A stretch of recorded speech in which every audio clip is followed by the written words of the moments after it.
There are 2 eclipses coming up in the next 3 weeks. The first one is this upcoming weekend on September 7th to 8th. Unfortunately, the Americas are going to have to sit this one out.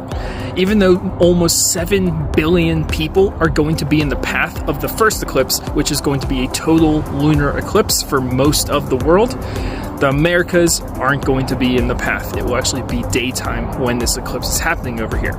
But we've had our time in the sun, or at least out of it.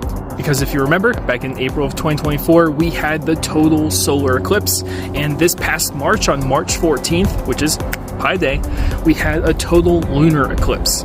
The neat thing about lunar and solar eclipses is that they always come in pairs. If there's a lunar eclipse, a solar eclipse is going to follow 2 weeks later when the moon is on the other side of the Earth. And the same thing with a solar eclipse. If a solar eclipse happens first, 2 weeks later, there will be some form of a lunar eclipse. In this case, when the lunar eclipse happens on September 7th into the 8th, 2 weeks later, there will be a partial solar eclipse in about the same part of the world. Now, I say partial because the moon won't totally cover up the sun. It's only going to be grazing the side of it. So this won't be a total solar eclipse that everyone's going to be chasing. That won't happen until August 12th of next year.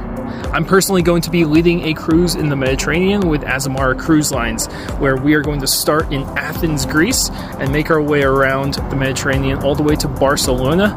And before we hit Barcelona, we are dipping down into the path of the total solar eclipse that is happening near sunset.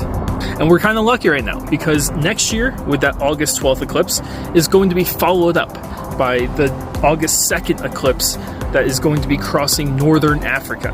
And then the year after that, a third total solar eclipse is going to be happening in Sydney, Australia, and down into New Zealand.